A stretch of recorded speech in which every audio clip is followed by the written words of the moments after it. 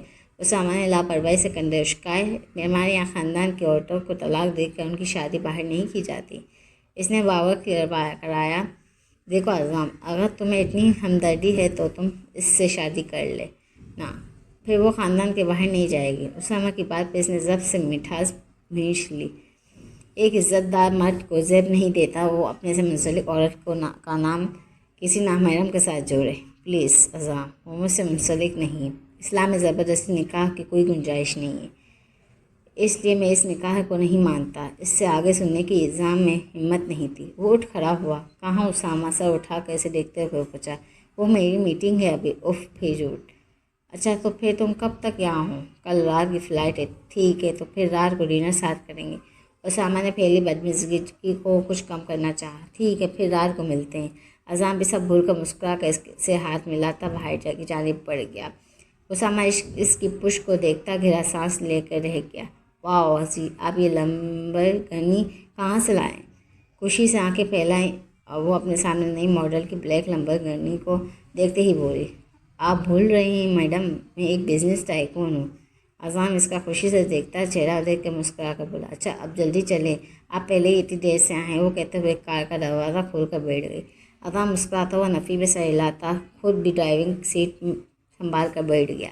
اتنی دیر سے کیوں آئے؟ ہمیشہ کی طرح وہ نان اسٹاپ شروع ہو گئی تھی۔ میں کل رات کی فلائٹ سے واپس جاؤں گا، تب تک سڑکوں میں تو نہیں پھر سکتا نا، پر اس لیے سب سے پہلے ہوٹل میں روم بک کروایا، اس کے بعد شو روم سے گاڑی اٹھائی اور اب بندے آپ کی خدمت میں حاضر ہے۔ اذان کی بات پہ وہ ہنس کر باہر دیکھنے لگی۔ تھوڑی ہی دیر میں گاڑی پیرس کے اس بڑے سے شاپنگ مال کے سامنے جا رکی۔ کتنا خوبصورت ہے یہ عزیز، وہ اپنے سامنے موجود گیلریز لافایت پیرس آسمان کو دیکھتے ہوئے کہہ رہی تھی، یہ اندر سے اور بھی زیادہ خوبصورت ہے، آؤ چلیں۔ وہ گاڑی کو لاک کرتا مہاجبین کو ساتھ لیے اندر کی جانب بڑھ گیا۔ مہاجبین چاروں طرف نگاہ ڈالتے ستائش بڑی نظروں سے اسے دیکھ رہی تھی۔ یہ ڈریس دیکھو مہاجبین، اذان نے اس کی توجہ قریب ہی ڈمی میں لگے ایک ڈریس کی جانب کروائی، بہت پیارا ہے۔ وہ بلیک اور ریڈ کلر کی خوبصورت سے ڈریس کو دیکھتے ہوئے بولی، ٹھیک ہے پھر یہ لے لیتے۔ اذان نے اسے پیک کروایا اور اسے لے کر آگے بڑھ گیا۔ اتنی شاپنگ کرتے تقریباً 1 گھنٹہ گزر چکا تھا۔ کافی ساری چیزیں خریدنے کے بعد ابھی وہ ایک شاپ پر کھڑا پرفیوم چیک کر رہا تھا، تبھی اس کی نظر مال میں داخل اسامہ پر پڑی، جو کسی لڑکی کو ہمراہ ہنستا مسکراتا آگے بڑھتا رہا تھا۔ کون ہے یہ لڑکی؟ اسامہ کے ساتھ کیا کر رہی ہے؟ اذان نے سوچتے ہوئے اپنے بائیں جانب دیکھا، جہاں مہاجبین کھڑی اپنے لیے ہینڈ بیگ دیکھ رہی تھی۔ اگر مہاجبین نے اسامہ کو اس لڑکی کے ساتھ دیکھ لیا تو اسامہ کے لیے اس کے دل میں بدگمانی پیدا ہو جائے گی۔ وہ سوچتا ہوا مہاجبین کی طرف بڑھا، چلے ماہین، باقی کی شاپنگ کل کریں گے۔ کیوں؟ یہ اچانک آپ کو کیا ہو گیا؟ مہاجبین نے حیران ہوتے ہوئے پوچھا۔ وہ مجھے کچھ طبیعت ٹھیک نہیں لگ رہی، اس لیے ہوٹل جا کر تھوڑی دیر آرام کرنا چاہتا ہوں۔ پھر میں نے اسامہ سے وعدہ کیا تھا کہ اس کے ساتھ ڈنر کرنے کا، تو وہاں بھی جانا ہے۔ اذان نے بہانہ بنایا، ٹھیک ہے چلیں، ویسے بھی سفر کی تھکان کے باوجود آپ نے آرام نہیں کیا۔ وہ فکر مندی سے کہتے ہوئے باہر کی جانب بڑھ گئی۔ اذان بھی اس کے مان جانے پر شکر مناتا اور اس کے پیچھے مال کے باہر نکل آیا۔ ویسے عزیز، جب آپ واپس جائیں گے تو یہ کار کیا شو روم میں واپس کر دیں گے؟ وہ گاڑی میں بیٹھ کر لالچی نظروں سے لمبرگنی کو دیکھتے ہوئے بولی۔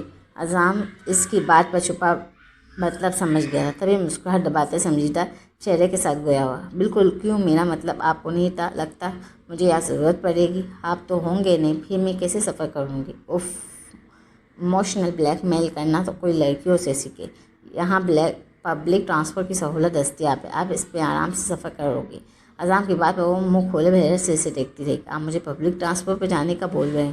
اسے جیسے اپنے کانوں پہ یقین نہ آیا۔ بالکل، کیونکہ میں جانتا ہوں اگر یہ گاڑی میں نے آپ کو حوالے کر دی تو آپ اسے چلاؤ گے نہیں بلکہ جہاز سمجھ کر ہوا سے باتیں کرواؤ گے۔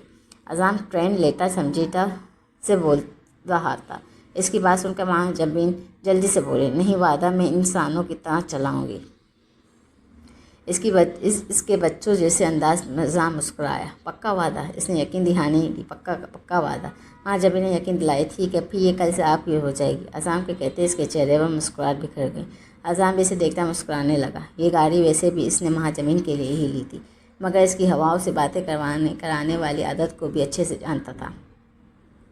اس لیے پہلے وعدہ لینا ضروری تھا۔ چلیں ہاسٹل آ گیا ہے، اب کل ملاقات ہوگی۔ اذان گاڑی ہاسٹل کے گیٹ کے باہر روکتے ہوئے بولا، اوکے اللہ حافظ۔ ماں جب بھی مسکراتی گاڑی سے باہر نکل گئی۔ اس پہ اترتے اذان ہوٹل کی جانب گاڑی بگا لے گیا۔ اب کیا لگتا ہے اذان، کیا میں اسامہ کو اس لڑکی کے ساتھ دیکھا نہیں؟ وہ اسے نظروں سے اجل ہو دیکھ کر بڑبڑائے اور قدم ہاسٹل کے اندر کی جانب بڑھا دیے۔